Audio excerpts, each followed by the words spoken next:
Voilà.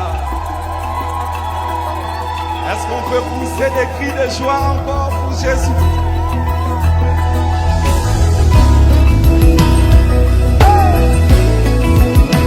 Est-ce qu'un victime de la grâce peut pousser des cris de joie?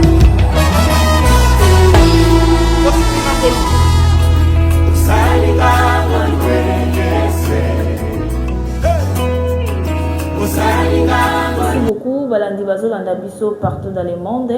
Tous abongo na conférence de presse na Bisso pour la crusade na Bisso et na Sinafrica. Mais attaque ban Nzambe to go banda bongo te.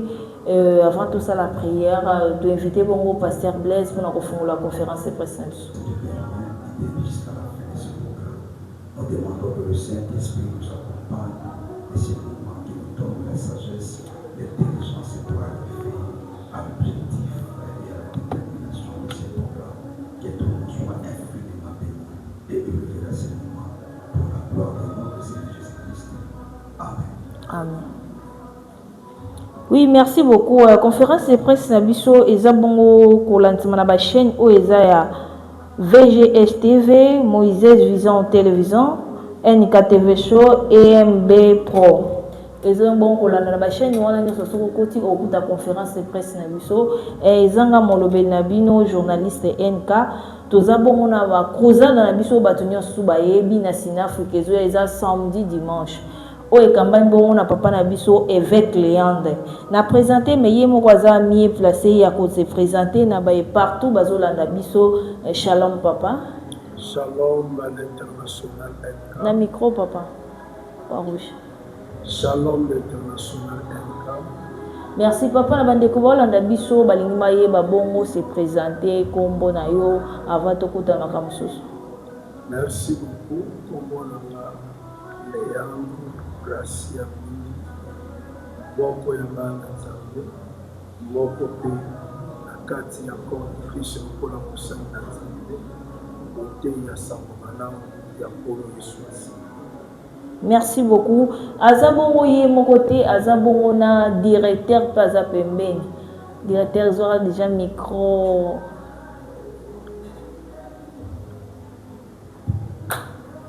shalom papa.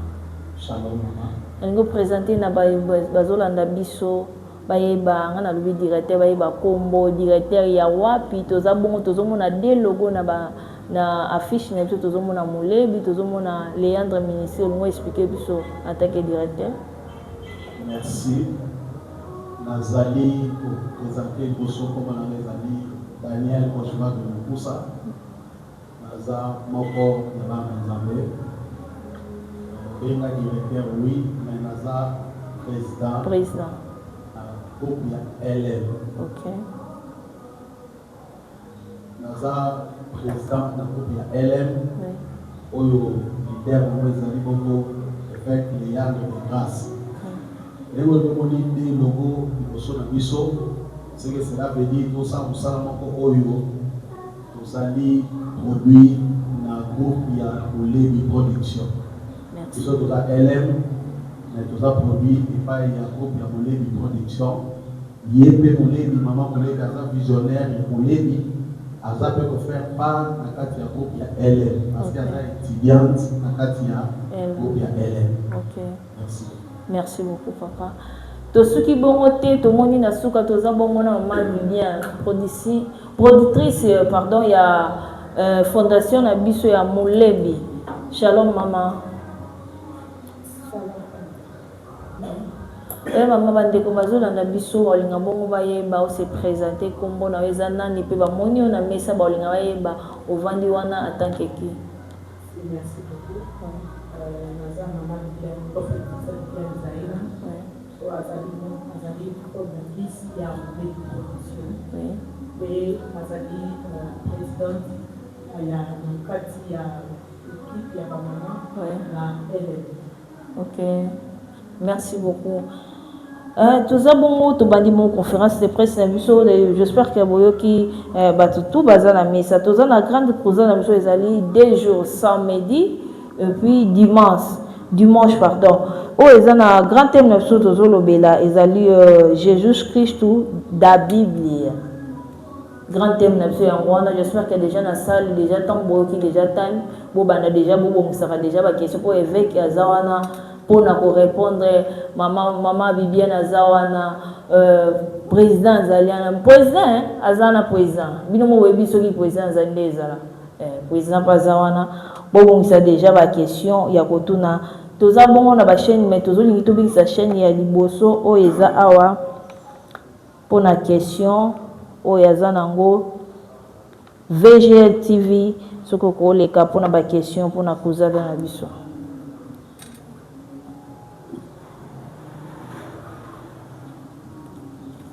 Merci beaucoup maman NK pour la cette espace retourna mutuna par rapport à événement oyo ekomeli biso na kati ya mboka Rwanda. Nga nazali journaliste na kati ya chaîne Vision Global Télévision. Alors, toye pour na kotuna l'homme de Dieu. Nga premièrement question na nga eza na baptême oyo l'homme de Dieu a ti a na kati ya affiche. Alors, mutuna na nga ya liboso oyo eza ko intéresser nga eza que maybe makambo nzambe eza makambo bato bakoli to baza na maturité nde bato basalaka makambo nzambe et kobengisa bana nzambe na croisade monene. Alors eza likambo moko ya mokete, eza likambo moko eza sérieux parce que eza une très grande responsabilité avi ya bato ezoya na kati ya croisade. Namoni bateme eza kuna basalvation babi miracle ezali miracle ezali pe délivrance ezali. Alors eloko mo ezoka musanga sikoyo na makambo ya bongo eza makambo ba vie ya bato ba responsabilité ya ba vie bato baza ba problème ou bana besoin le boko nzambe. Mais na kati ya fiche na mwana moke penza siko nazoyeba te mwana na moke aye kosala nini na kati ya makambo ya bakolo ya ba responsable. Wana question na nga ya liboso. Question na nga ni balé. Na toucher un peu thème ya orateur na biso alobi thème na ezali Yesu ya Bible. Siko na linga pe na yeba. Est-ce que ba Yesu mususu bazaka libale ya Bible? To Yesu ozo biso ya Bible aza Yesu nini? Pe eloko nini tindi yo koloba thème na ezala kaka Yesu ya Bible. Voilà deuxième question na ngai. Troisième question na ngai eza ba makambo ozo évêque alobi awa alobeli salvation, que disait salut, alobeli miracle, alobeli délivrance. Si ceux qui m'accompagnent sur évêque alobeli et que ça la mité et aux années pour la bateau. Merci beaucoup. Merci.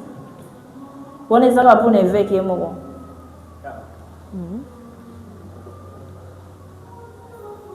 Ok, merci beaucoup, Papa Berger. Trois questions attentivement. La toute première question concernant l'aide des orateurs parmi les trois orateurs affichés dans les affiches. C'est bon appel, l'aide des serviteurs publics, la carte accord de Christ, Bomona Yezali et Ebenezer Tadio. Ebenezer Tadio azammo po ya tête d'affiche oyo bandeko tele baza mituna na age oyo mwana oyo na grande campagne akosala te. Alors bato mingi babosani promesse ya nzambe kolamisa na livre ya Joël chapitre 2 verset 28 à 29. Le prophète Joël azoloba la part ya Seigneur. Dans le dernier jour, je répandrai de mon esprit sur toute chair. Vos fils et vos filles prophétiseront. Vos jeunes gens auront des visions, vos veillards et songes. Oui, ce jour-là, je répandrai de mon esprit sur toute chair. Donc, ce que nous sommes en train de vivre au temps actuel, cela peut étonner plusieurs personnes oyo bazali na connaissance prophétique.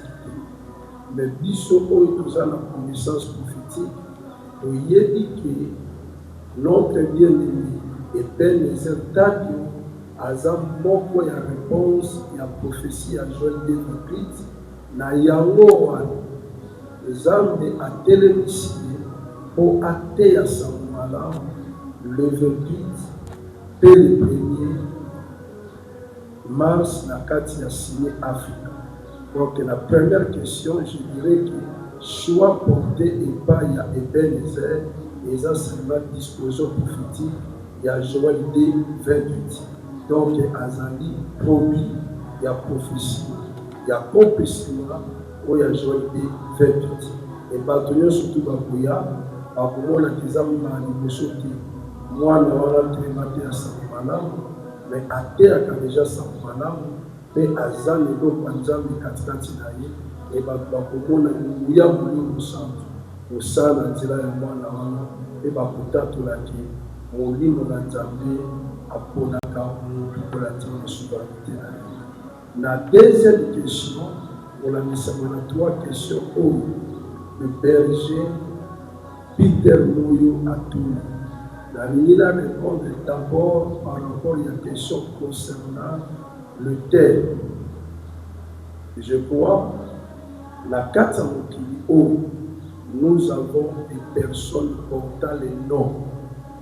Il y a Jésus. Jésus, c'est un nom propre. Oyo un individu akoki komema mais Jésus euti na terme étymologique na nom oyo babengi Yehoshua ezali même famille na nom oyo babengi Josué. Donc Yehoshua eboti Josué eboti Jésus qui veut dire le sauveur. Alors Josué était un être humain, azalaka sauveur, azalaki un instrument ya conquête. Avant Jésus-Christ abota, il y a eu Jésus. La carte de la Bible, où même on a la confusion plus de noirs, par le Yesu abotaki. Tant autant la généalogie à Jésus-Christ, la Bible qui va parler, Jésus a mis au monde tel. Donc, et ça, Jésus-Christ, où il se nous a monté à dire. La carte de la Bible, nous avons vu aussi des barres de Jésus. Dans la mission actuelle, il y a aussi des Jésus. Il m'est arrivé aussi de rencontrer un Jésus, par l'état et pour un Jésus, mais grand criminel, mais à l'attaquement Jésus, à Yibaka Aboumakabata. Alors, la carte, il y a un quitisme de pays, basé sur Jésus là-bas. Mais Jésus, on dit ce que l'idée, la carte, il y a Ciné Africa, le 28 mars, dans le 28 février, pardon, dans le 1er mars, de 14h à 18h30, de l'objet Jésus-Christ de la Bible. Pourquoi de l'objet Jésus-Christ de la Bible? Il y a la composition de deux mots. Nous avons le mot Jésus, qui veut dire sauveur, nous avons le mot Christ qui veut dire ouais. Cela veut dire nous n'allons pas parler de n'importe quel Jésus, mais nous allons parler de Jésus qui est ouais, Jésus qui est consacré pour la Missamana, Acte chapitre 4, verset 12, Bible de la mission, il n'y a misali à aucun autre nom. Donc, dans l'Ipolo Pénasi, Philippiens 9 à 11, et Zaka Kanakongo et Pessamela mission, Oloa, na bolo nyonso fukama eloko nyonso te tatola ete Yesu Kristo azali le seul Seigneur oyo abai na kiti ya mokonzi ya tata na ye. Pourquoi tolobi de la Bible? Bible est un livre, mais non comme tout autre livre. La Bible c'est un livre sacré oyo ezali doté na inspiration divine. Alors Yesu tokolobela wana aza Yesu oyo bapeta lisolo na ye, non par rapport à Mayele Yamatou, non par rapport à donné beaucoup historique, comme les gens de beaucoup imaginaires, mais Azali, Jésus, où l'inspiration est Wuta, na Seya Nzambe, on a Ayakubikisa, Mukilimubiba. Il y avait encore une troisième question, peut-être que vous savez, il y a troisième question, c'est pour la salvation, cours, milagre, libertation. Ok. Donc, Troisième question qu'on a pour répondre. Vous savez, les gens n'ont pas belé par l'œuvre de la boîte. Tous ces 2 jours, nous aurons la possibilité d'expliquer aux gens les œuvres de la croix. La croix, autour du monde, est vendue à 4 colonnes de l'évangile. La toute première colonne de l'évangile caractérisant la croix, c'est le salut. Donc Christ crucifié à la croix, c'était pour nous donner premièrement le salut. Christ crucifié à la croix, comme deuxième colonne, c'était pour nous délivrer. Dans la Bible, il y a clairement dans Jean chapitre 8, verset 36. Si le Fils vous a franchi, vous serez réellement libre. Donc c'est par la mort de la croix que Christ nous a affranchis. Nous avons un message, il y a délivrance comme deuxième colonne, il y a un message de la croix. Na kati ya croix, tozali na colonne ya misato ko baza kubé na miracle. Miracle est une opération surnaturelle inattendue. Oyo mutaza kusatangwa na mutu. Mutu likoli katana, bayebi ke likoli ko bota mate. Mais pas le message de la croix likoli bede bidi. Et comme si bato. Alors, troisième colonne de la croix, tolobi ke za miracle. Yango na kati ya Bible, bato nyonso tu balanda Yesu biblobi ke tout c'était guéri. Bango nyonso tu babika, quelque chose ma maladie là bas. Et quatrième colonne de la croix, c'est ce que nous appelons la bénédiction. La bénédiction est un dépôt, il y a plusieurs données positives. Mutu oyaza benaza mutu azana béni. Cela veut dire bato bazana posa ya pe bazana kinya bakozala béni na message à croix pour bazwa béni. Mutu azana benaza mutu azana joie. Bato yo bazana joie. Na message à quoi bakozwa oyezali joie totale à kata motema na bango. Mutu azabenaza mutu azana stabilité. Na message à quoi ba vie à batenere et kokoma stable. Non seulement dans le domaine physique ou spirituel, mais aussi dans le domaine financier, matériel, professionnel. Les gens vont vivre des grandes bénédictions caractérisant les 4 colonnes de la croix. Yangwana tuche baya bakutana na sali bakutana na guérison bakutana na bénédiction bakutana na miracle ezelo toujours le matin qui biso to kusala mais pas pour na réellement que Jésus-Christ de mutakosala na question ya papa Peter ondaki soki batongo ba ye ba moni biloko monte sur la ndenge. Oui, biso batukosala pe. Moi je suis un simple instrument. Oyo watamu ulimo na nzambe akusali na biso na tina ete komwa Yesu na siya ete ya soki mutakutani na guérison te seka kuta na sali so mutakuta na sali te seka kuta na délivrance so kuta na délivrance te seka kuta na bénédiction ezape na ba catégorie ya bato oyo bakozwa nyonso babango pour la kati na j'ai la foi totale que Yesu na banda koteya ti lelo atikala jamais pour décevoir là, à atikala pour décevoir ensuite. Merci. Ok, merci beaucoup, Papa Peter. Ouais, Papa Peter, ma question, ma réponse, ça va? C'est bon. Merci beaucoup. Avant tout les canaux chaîne, il y a Moïse Vision Pro TV. Avant tout les canaux, il y a une question, mon papa président. Président. Oui, maman, tous en accusé d'amener des journalistes en Afrique. Si vous avez une promotion, ça la met bien. Batubaroya, tout le monde a une promotion. Merci la question. On a évité de me convaincre que la promotion ça bien. Pour tout le monde. Et tout le monde les a eu, il y a tous les années. Il y a tout le monde. Ndenge ezalaka pena tomoni kuza des alliés tozomona pena promotion partout abaté na invité peut-être le quoi évêque déjà zana nguya tant boko sambela ba invité ba bato bango moko baroya. Merci la question ana dans un premier temps, biso toujours compter dans l'ensemble. Foi la biso des ensemble. Et tout ça déjà dans l'ensemble dans la réussite. Deuxième des choses, pour ça des éléments comme qui étaient. Les éléments pas préparer monter là on a le non. Donc va batterie vraiment ils en marche. Peut-être ceux qui comptent comme la maturité, ils ont déjà la batterie pour déjà informé que pour ça des années le 28 février et le 1er mars, partir à 14 ans, on va informer. Puis sur le cas de ma beauté. Nous autres pour là, nous autres nous continuons l'église, afficher un peu partout, peut-être à côté de un comité women, pour ça les formes, nous les tirons, afficher le quota, et pas dans l'ensemble, et n'a pas pas d'avoir informé que la Sine Africa, le 28 février, nous allons à partir à 14 h et le 1er mars. En tout cas, nous avons avec Léa, nous avons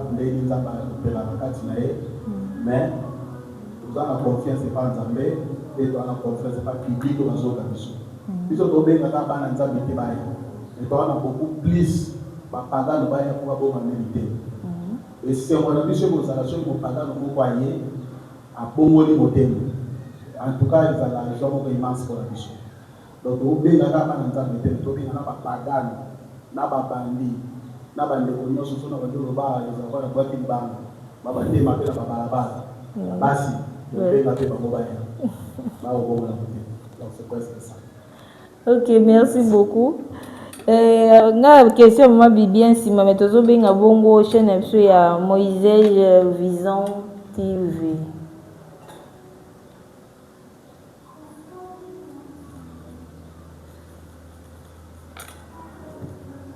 Shalom peuple de Dieu. Shalom. Shalom évêque. Shalom papa. Question dans la Liboso Isabelle, on a se présenté pardon. Dans New Jack, journaliste d'investigation. Question dans la Liboso Isabelle évêque. Signé Africa examiné. Est-ce que l'équipe n'a pas compris besoin qui pas vraiment à vendre pour raisonner malade parce que nous vivons la réalité mingi na salwana mingi ba beta piaka. Voilà la première question. Deuxième question Isabelle. Tout le monde est la réalité, tout ça, on a beaucoup de choses là. Basal la Nzambi, basali ma béni. Boyimbi ça ce qu'on a généralisé. Tout le monde peuple de Dieu, basal sur la confiance à ma serviteur de Dieu. Alors pour ça là, événement où il y a mon nez, au banité évêque. Troisième question, tout le monde a croisé les évangélistes, pasteurs, prophètes. Mais c'est la première fois que nous avons croisé l'évêque. En plus que expliquer au peuple de Dieu, nous avons appelé l'évêque. Dans le ministère, ou bien dans la société, ou bien dans l'église, le rôle de l'évêque est vraiment. Merci. Merci. Bien. Merci beaucoup, Jack. Merci pour la question. Il y a Papa Peter. Et là, pour les choses, si l'Afrique est amenée par rapport à qui et par rapport à qui, quand même, perplexe par rapport à la question. Donc, ceux qui sont l'Afrique, les amis, pour la même retour, les amenés par rapport à qui et par rapport à qui, si l'Afrique et pour qui nous allons mener pour la bateau bateau qui nous a annoncé face à la promotion online artiste comédien à quelque chose la promotion pour le cahier mais par rapport à Jésus-Christ c'est l'Africain qui a cassé pourquoi je l'ai dit ceux qui touchent à l'Afrique à un moment au caca cela veut dire que notre équipe pour gagner des gens pour faire du sang dans le quartier. Donc par rapport à Jésus-Christ, cela fait des âmes et des âmes. Et par rapport à quoi la Boloba qui est africain, les appels par rapport à un message où nous devons mettre la quartier à Sine-Afrique. Toujours un message beaucoup de la politique angolaise. Toujours un message beaucoup il y a promotion, il y a un artiste. Mais toujours un message, il y a Jésus-Christ, on a sali, il y a âme perte. Donc pour dire que si les Africains, pour la Yesu Masia, ils ont une unité, pour toujours qu'ils ne liés par la Sud-Afrique, mais toujours qu'ils ne méthodent à Yesu Masia. Et l'autre, nous Jacques, même dans l'église, ils ont la confusion. L'église, l'église à Moulin, comment écouter l'église à Moulin par rapport à la foi? On a des dénominations ecclésiastiques. L'église à Moulin, ils sont qui parlent de ça, on a ça. Mais non par rapport à l'homme et à l'autre. Donc, il y a rien dit qu'il y a un cas de Sinafrica. Par âme, on va vous aller sauver par les cas 10. Pourquoi dire pour les cas 10?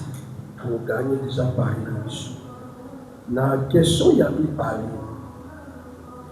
Tolingi Kolomba concernant bateau basala comme activité dans la carte Sinafrica. Nous avons dit comme évangéliste, comme pasteur, oui, ce qu'on est fait pour la première fois. Bambo évêque pour ça activité dans la Sud-Afrique. C'est tout à fait normal parce que un évêque, donc être un évêque ne veut pas dire que tu n'as pas le ministère. Et l'évêque aussi n'est pas de ministère. Le fait que c'est un titre honorifique donné à un ministre de Dieu en charge de peindre toutes les églises dignifiées qu'elle porte. La répondant qui nous dit dans la conférence, même la chaîne nationale angolaise, partout dans la répondant qui parle. Vous savez, dans l'apôtre Paul a joué du savoir dans la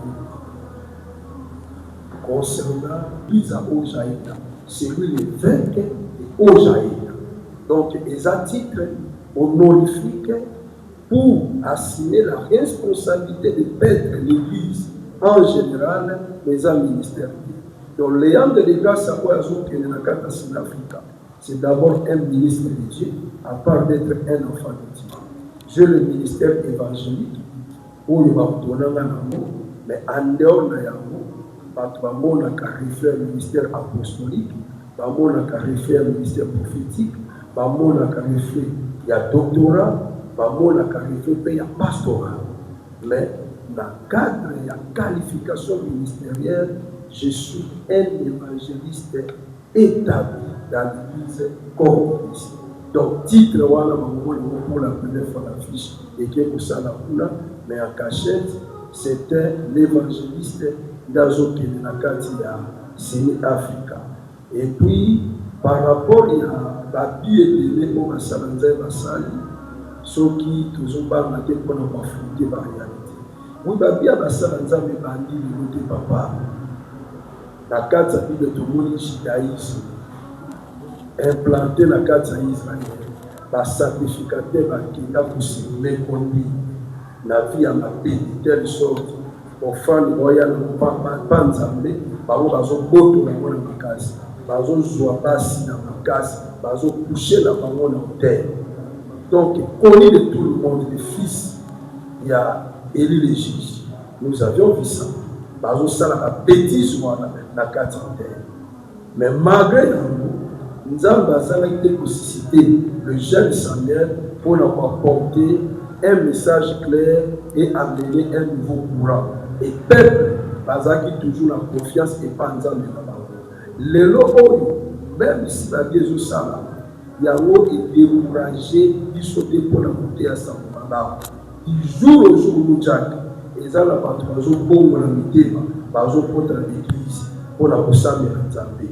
Malgré la Jésus Salama, mais tous les jours, le Saint-Esprit est en train de convaincre les cœurs des gens pour battre la montée. Nous n'avons pas peur parce que tous ont le pouvoir pour convaincre les gens pour la montée. Mais le Saint-Esprit, où Yazali Zambé, a le pouvoir capable ya kosimba mitema na bato babola mitema na kati ya campagne oyo.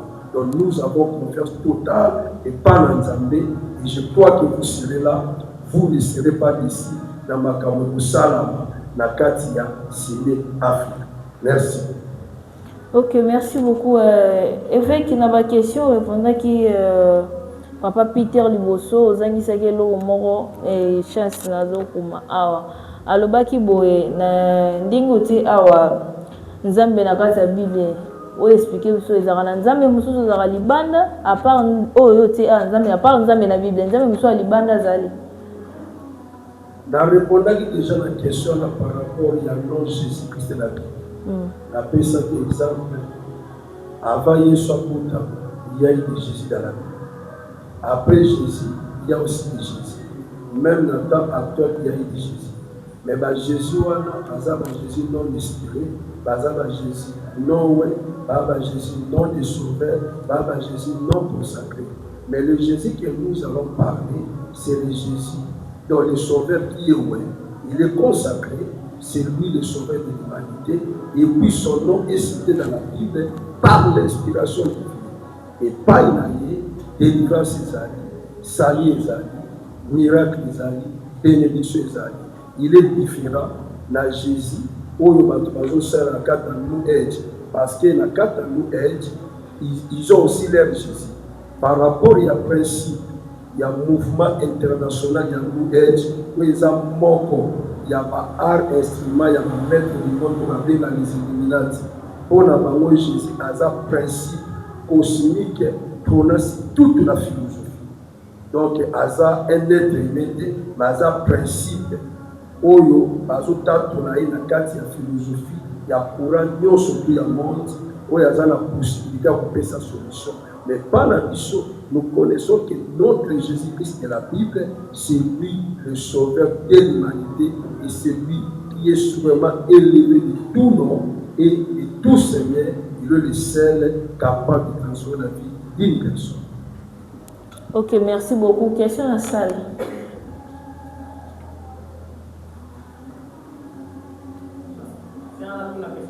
Oui.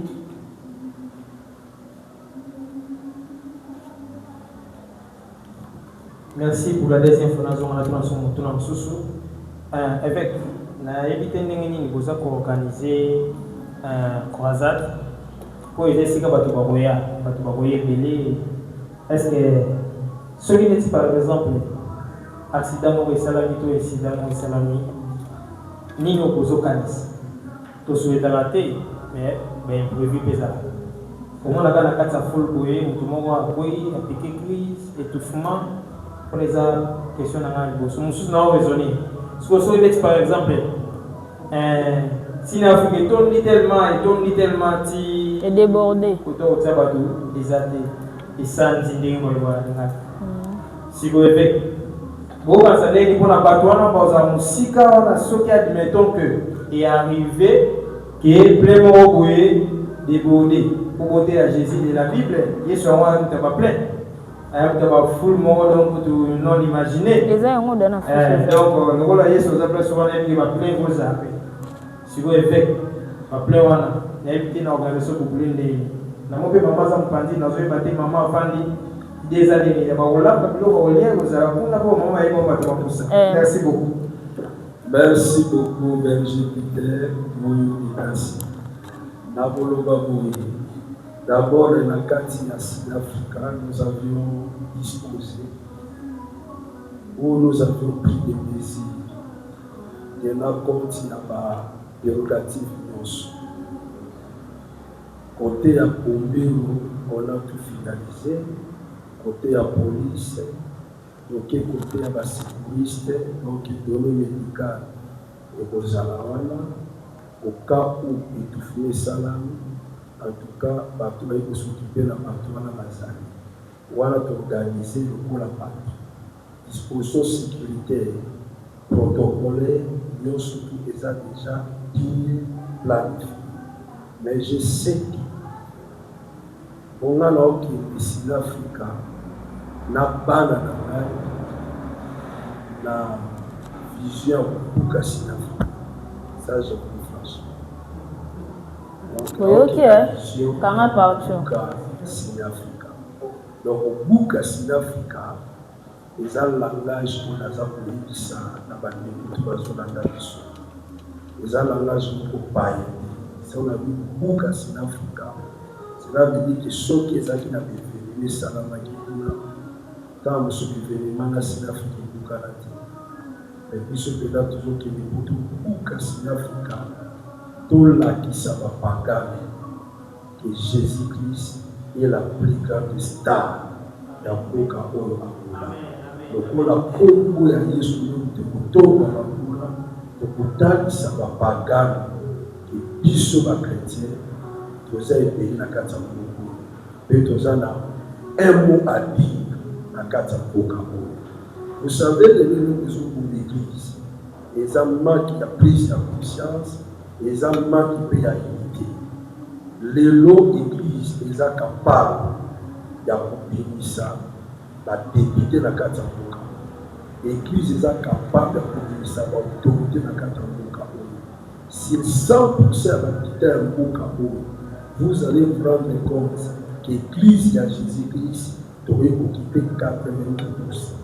Donc nous sommes capables de démontrer de quoi nous sommes capables. Le corps les alicaments, ils ont grand fait colonel à Jésus-Christ. Je vous dis que c'est là que vous Boukana. Et que Boukana, deuxièmement, pourquoi? Parce que Peter, vous serez là les témoins, même de loin. Parce que la façon où ils ont la salle, la vie de jouer à la Moussane. Mais la vie dans la salle, dans la salle, qui n'a aussi pas si mal tout pour ma couille. Et Zara. Son assis, tout ce qui est dans la vie, mais dans mon miracle, il y a un zambé de loin. Quand j'écris, par un petit capois qui dit qu'il y a des d'accord. Donc cela veut dire que si l'Afrique est beaucoup dans le domaine cinématographique, les démons vont quitter les corps des gens et partout. Les miracles fabriqués, on va poser des pantalons avec des bouts non. Les gens vont vivre le cinématographique. Et après la campagne, on a dit, autant la dame au vent d'attendre sous la mort, na retail, na rouatel, azaga avec les débuts campagne de Salama, à Monatilo, à Koumamoye Manoké, c'est le mot qui est encore.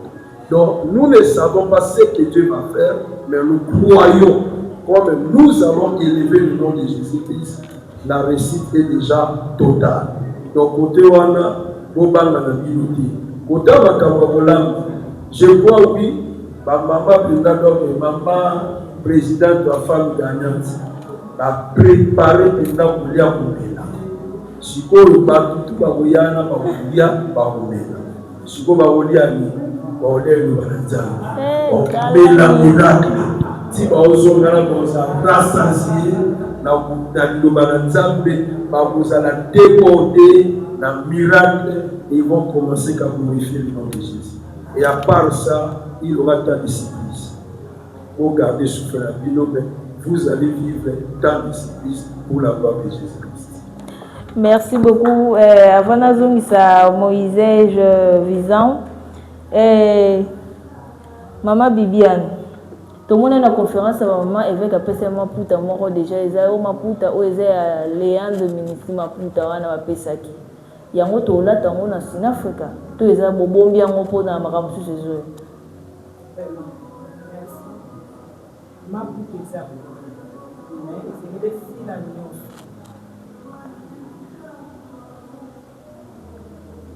merci beaucoup. Ma poutisa Ebola tamambe pour eza déjà la temps convenable pour ce pas nous sommes à vous arrêter. tena kuza la tola dans tena paza tuya na Jésus tuya na tulia petuza na sasa so mama bibi yoza sirne vers habito kobuka Sinafrika to kobuka ngona bandimi ya église na biso to na bato libanda pe vraiment oyebi que lebi eza na affronta NLP et affronta. Je suis sûr et certain que Sinafrika les a parce que tout ça est la vérité, c'est pour la gloire de Jésus-Christ. To noté. Notez. Tu vois ça, tout le monde m'a remboursé. Si, ce qu'on était notre évêque a dit, même moi, pour moi, ce qu'on a beaucoup de noter, le but de la victoire. Kasi wana mobi soki monga bongo motema toza na victoire mais a to lobeli susu plein to kotondisa bo asire so to kotondisa kuna to kosala plein et to sala plein parce que Jésus autoté à côté à Africa à Jésus a plein ayo ça va ouais merci to noter tozo si bongo papa na biso Moïse tozo chiter déjà to bi ke na salle pe question ezali zela tozo sa papa Moïse je bongo tozo. Merci pour la parole. Nazomi Sousmanituma, évêque. Au Talisa, peuple de Dieu, Jésus ose parler. Toujours mon Jésus à 12 ans, toujours mon Jésus à 33 ans. Jésus au évêque ose le la peuple de Dieu dans Mokambola, Aza Jésus à âge. Question sous Eza maman na biso bien. Domoni lelo ministère est belé ou bien l'église est belé au débat pour la bana ou baza pembeni la visionnaire. Oui. Les autres monde aux humble aux commis qui dit ça pembeni évêque. L'autre au coco noter pe ba faiblesse moko et pas évêque. Est-ce que pour changer langage na yesu ce pas président. Tout monde est réalité église à niveau. Ceux qui vont nommer président c'est Kasala Makoki. À soutenir l'œuvre de Dieu, mais comme on a tant au tambo mingi pour soutenir pasteur ou bien visionnaire à comme la amina yi lobby président yo pour le bâti papa n'a pas dans un pour changer en plus que si les africains n'ont pas la zone là toujours papa ils ont une condition ils ont vraiment ya kokoka pour na peuple de Dieu. Merci. Ok. Merci beaucoup pour la question. Nous avons parlé de Jésus que nous avons prêché le 20 février de 14h à 18h30 et le 1er mars de 14h à 18h30. Ce n'est pas le Jésus âgé de 12 ans. Jésus âgé de 12 ans n'était pas baptisé par Jean-Baptiste. Jésus âgé de 12 ans, le ciel n'était pas ouvert pendant qu'il avait l'âge de 12 ans. Jésus âgé de 12 ans, il n'y avait pas eu la descente du Saint-Esprit sous forme corporelle, dénicolore, reposation. Jésus âgé de 12 ans, il n'y avait pas eu cette voix qui se fait attendre du ciel sur la terre. Celui-ci est mon fils bien-aimé à qui j'ai mis toute mon affection. Jésus âgé de 12 ans, ce n'est pas celui qui a été baptisé, rempli, revêtu, loin du Saint-Esprit. Mais le Jésus que nous allons prêcher, c'est le Jésus âgé de 33 ans. Pourquoi je le dis? Bible nous dit clairement dans Actes chapitre 1. Pendant que Jésus goûtait, regarde, il y a pas disciple, il y a eu l'apparition d'un ange du Seigneur. Où il y a lobby là-bas. Bozota la ligne, balobi, bozota la Yesu Masia, oyo amati. Ange lobby là-bas. Ndenge moko amati, ndenge moko akokita. Donc, en matin, l'âge à 33 ans, à kozonga pekaka na âge il y a 33 ans, il est le même aujourd'hui, hier et éternellement. Donc, c'est le même Jésus que nous avons prêché. Jésus, âgé de 33 ans, l'homme de solution, l'homme de guérison, l'homme de miracles, l'homme de délivrance, et les gens vont le vivre. Oyebi, nous avons aux arbres pour la publicité davantage que à Jésus. Pour Jésus, il y a un peu de ça la publicité. Il y a un peu il faut le faire. Si mon Jésus est sauveur, l'Esprit descend et qui sauve. Si mon Jésus est Seigneur, l'Esprit descend et qui règne. Donc, le verbe exprimé par voyez la prière sur sa souveraine, voyez la prière sur sa salle. Ok, merci beaucoup. Question est qui pas maman Bibiane. Question est qui pas maman bien. Ah, question est qui pas maman bien. N'eng osa pemene avec beau. So monument vol mo qui matin. Vraiment, il y a des bosses dans un humain, nous sommes dans un défait, la faiblesse. Et là, on casse aux avances, on a surtout aussi porté. Et il y a un amour sincère, il y a un constat qui est totalement à l'osso. Ce qui n'est pas quoi, il me l'a mis sur, particulièrement des taux pour la télévision. Il y a un amour à Coca à Pizana. Ce qui va bien ça, à l'oba. Donc, à l'oba, ce qui peut nous appeler à Zamabé, parce que l'erreur est humaine, c'est la conseil, en fait, les trois avances. Moi, je dis que la première avec Azamutu, comme ça s'appelle Azamutu.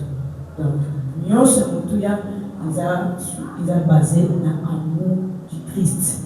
Donc, tout ça, il y a un Jésus-Christ. Où le Bible dit il est amour. Donc celui qui a la défaite, la faiblesse de recevoir. Alors, tout ça, la demande de nous exaucer la mission tout au corps du Christ. Peut-être il y a tout, on a Lazare Boko, on a Lazare Bolo, à Tezo qui a, moi il y a 4 Boko, on a la boîte. Là, ok, l'hôpital, on a besoin et bon, après, tout continue. Merci. Merci beaucoup. Débat président. La vie président est bon et belle. Merci, j'ai l'argent. Parce que j'ai une franchise à moi. Comment les amis? Ah oui, vous savez, l'examen est pour l'embauche. Ceux qui pour l'embauche, on a grand courage. Grand courage, si je dis grand courage, c'est grand courage. Elle ne va pas t'en avoir dans l'embauche. Surtout si quelqu'un se doit servir une dame, doit servir pour un bon côté.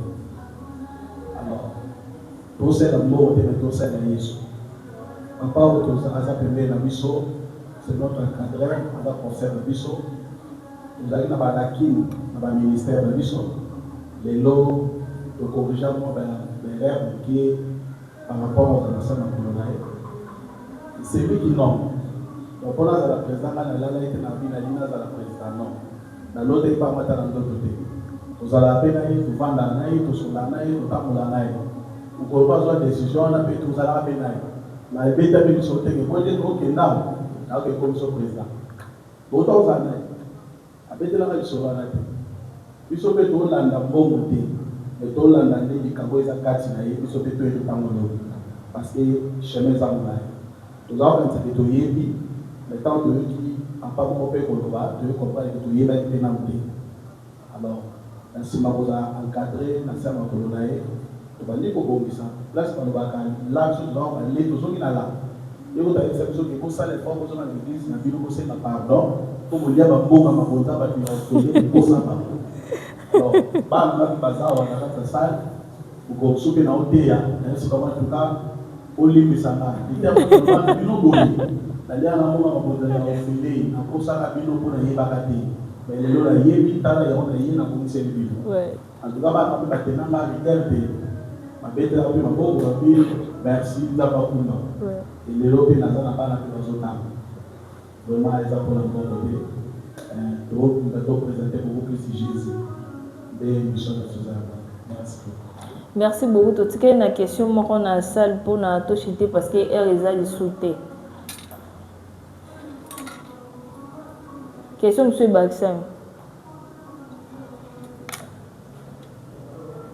Donc, on a une question pour la présidente. Shalom, évêque. Shalom. Shalom. Quand on a pour la question, on a vraiment pas évêque. Évêque, et nous connaissons vraiment, et ça qui est le mandat qui est la carte à monter. pousser yo oya kuta croisade oyo tozomona thème oyo en tout cas au raisonnaki nini premièrement. Deuxièmement, question dans les abos. Nazolanda évêque attentivement. On a landaka évêque. Évêque na mboka o tozali. En tout cas, en vrai Dieu. To kuten na ba déception et belé par ba pasteur. To pas ya ba prédicateur na to kuten na ba erreur et belé. O le qui nous si ba na nzambe lelo liboso ya etonga na nzambe. Pour la erreur au pasteur belé baza au sala. Sans que biso o toza bana na makona biso reconnaître que toya ka ko ba pasteur toya ko kanzambe. Mais tellement que pasteur a sali erreur biso to ngwe na sama kono ke so église wana te. Mosu ko église so mo ko ta na mali souté po ba pasteur bazo tambola na ko banga nzambe te. Parce que tant évêque o yili biso maloba oyo to ko za toucher na ngo. Le évêque ko za pe ba dégâts. Il faut s'attendre à ngo. Ce ko ko sima ndenge nini. Po ba pe ba zonga na na présence ba comprendre que bazo ko luka pasteur te bazo ko luka nzambe ko azaka ta pasteur pour protéger ba vie na biso pour abomba biso. En tout cas question na ngenda le bon pour l'évêque. Merci beaucoup. Merci beaucoup à vous la dans ça. Merci pour la question na yo. Deux questions. Il y a une chose ce qui est l'autre ministère qui va collaborer pour ça campagne d'évangélisation par et sur la terre. L'excitation est réellement dite la recommandation de la Bible, c'est que j'appelle toujours l'impératif des disciples de Jésus-Christ. Matthieu chapitre 28, verset 19. Marc chapitre 16, verset 15. Jésus-Christ a dit, allez faire de toutes les nations, les disciples. C'est tellement. La Marc 16, 15 a dit, allez partout le monde, prêcher la bonne nouvelle à toute la création. Donc, je suis face à un ordre du Seigneur. Le corps a Yesu appelé ça ordre. La coquette pour désobéir dans le monde. Il y a un temps où un pays pour la côté de ça. Le choix, il y a thème, il y a Jésus-Christ, c'est la Bible. Les achats mon charmel. Dans la prière, dans le monde de l'Assemblée, dans la retraite, c'est de là que Dieu m'avait révélé des choses. La carte de révélation, à Kena Koutali Sangai, Lelo, oza kutombola kombola et botombola kombola. Et il m'avait beaucoup parlé à quatre retraites. Et la quatre retraites, l'inspiration est là il y a Jésus-Christ de la Bible. Le seul, l'unique, capable de tout. Oh, il y a celui qui vous parle. D'abord, la Sokotalina, la Musamus. Au moins, la médaille de moi, le sportif. Je fus d'abord un sportif et puis un gangster. Dans la salle, dans la salle, tina bandi kusambira tika makamba bitumba eza na mwana mobali moko te quel que soit titre humain acha mokolo wana. Ça c'est une grâce. Et à l'époque sur la tombeau nti bayebi na quartier semba ida retraite lemba bayeda yolo bayeda donc mama tundi bayebi. Nous avions promis des garçons à Tomboki, la zone qui tient la barbe, ouais, on t'a dit d'avoir ça, et des bandits, c'est pas normal. Mais Yeshua a changé tout le monde, a commis si la moine, a l'oroli la moine, mais a qualifié la suite la moussade. Donc, Jésus-Christ de la Bible, hasard. eloko moko akosakana te aza mpe motu moko akopapama te. Il est capable de changer plusieurs.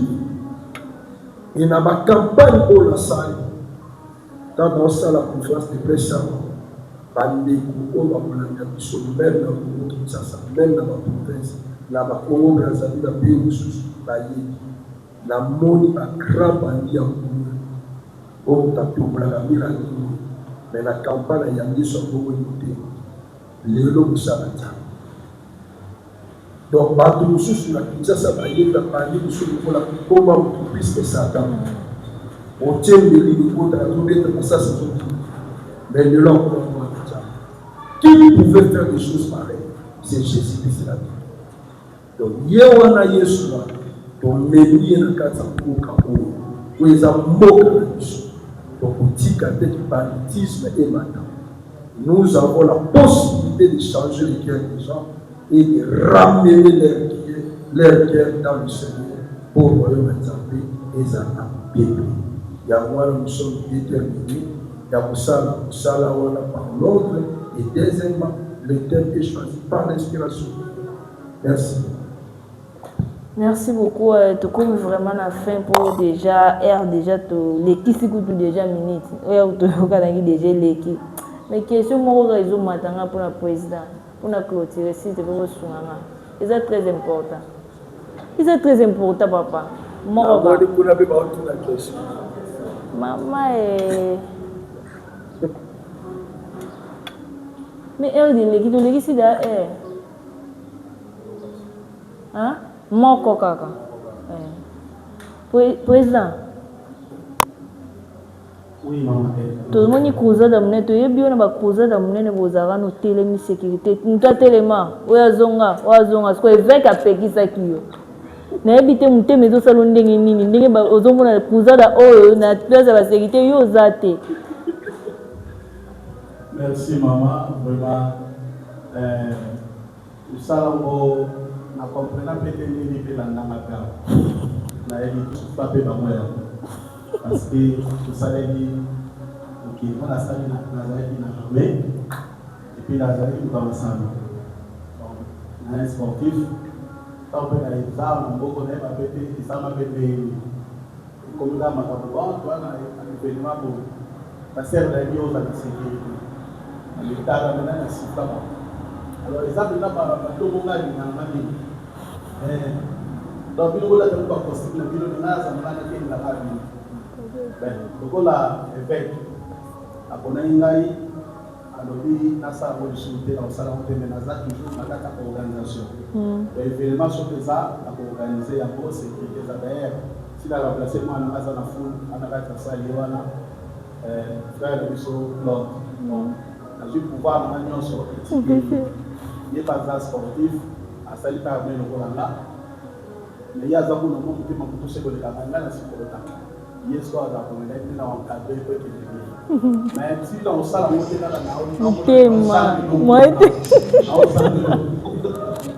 mais si tu mets ça, il faut ça là. Merci. Merci beaucoup. Question de gros raté. Question à moi. Merci.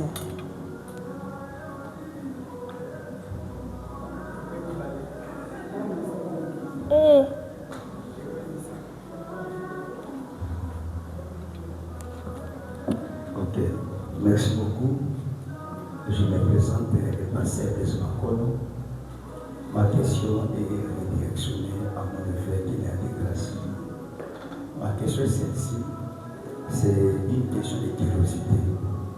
Nous savons que l'évêque, c'est une bénédiction pour la nation congolaise.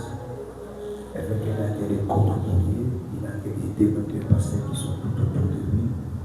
Il a une responsabilité par rapport à l'église corps. Mais il y a une question qui me vient à l'esprit, de savoir, je ne trouve pas que c'est l'Afrique, les manifestations encore spécifiquement limitées pour les manifestations des fêtes ici en Angola.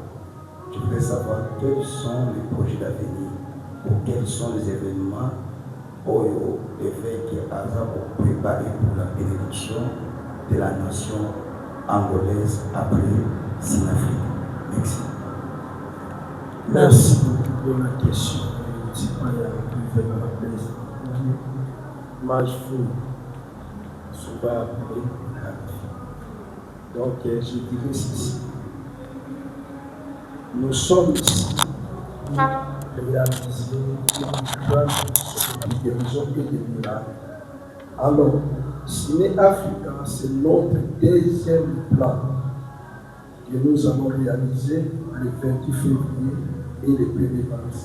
Et après Ciné Africa, nous allons toucher notre troisième plan. Nous serons au terrain Mania à Mabor. Et lorsque nous allons terminer le terrain Mania de Mabor, nous allons nous préparer pour Ciné Atlantico.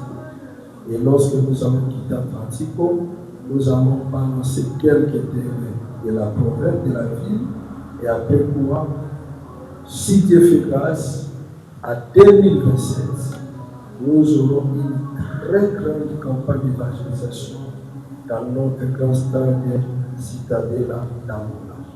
Donc nous avons foi en notre Seigneur Jésus-Christ et nous allons évangéliser toutes les provinces de l'Angola afin d'imposer les standards du nom de notre Seigneur Jésus-Christ dans ce pays.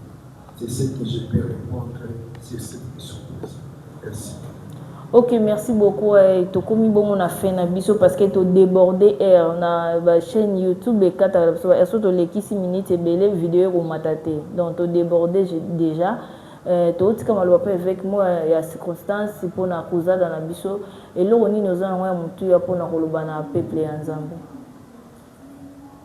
Et logo ya mutu ya koloba pour le peuple ya Nzambe na trouvé à Angola le rôle à Maïs. Déjà maudite, vie exaltée, paix exaltée, bonheur exalté, ligne exaltée, mais aussi à tout simplement Seigneur.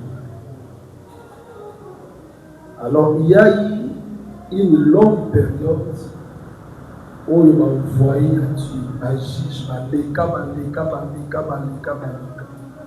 Les maïs là qui a saigné.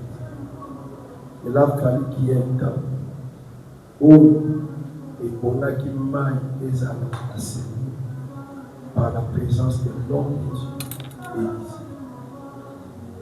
Les longs à la cause de la comme l'aide des instruments. Où il y a à tenir dans la peau. Nazara le polémique, mais pour la voir saigner l'image dans la bourse, il y a plein de vie, dans la bourse, il y a scène,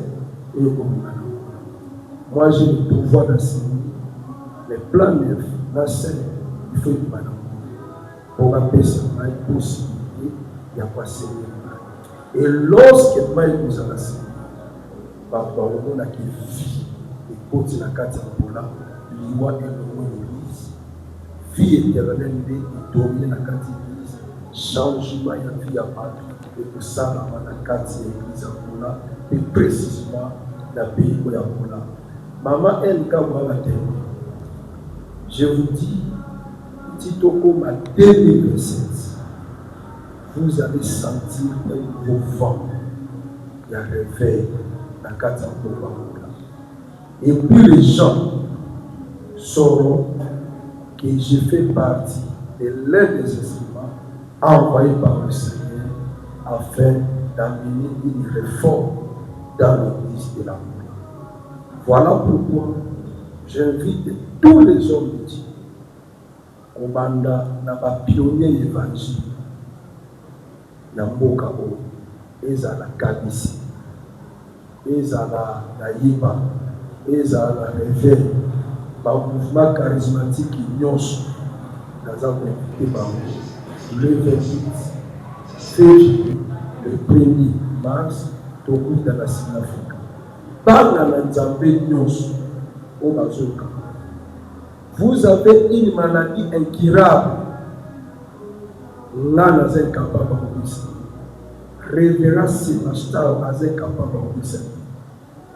Et Bénézé, nous sommes capables de vous. Mais le Jésus-Christ de la Bible qui sera prêché est capable, la copie qui s'adémana qui est capable de vous délivrer totalement, est capable de vous donner le salut. Il y a autre personne qui nous rendez-vous. Samedi le 28 février, déjà à Seigneur, de 14h à 18h30. Dimanche, le 1er mars, de 14h à 18h30. Tout dans la mission surtout la Syrie Africa et le nom de Jésus-Christ sera proclamé Seigneur. Merci à vous. Oui, merci beaucoup na ba nyonso bazalaki na biso elongo basala nzambe nyonso pe bato nyonso bazana kati ya salle pe merci aussi na ba chaîne na biso télévisée oyo toza bongo na GVTV, Moïse Vision Pro TV, NK TV Show, BM Pro. Merci aussi na bato baza libanda bazolanda biso to bandaki na nzambe tozosukisa bongo na nzambe tobengi papa na biso place pour na clôture ya conférence de presse na biso. Merci.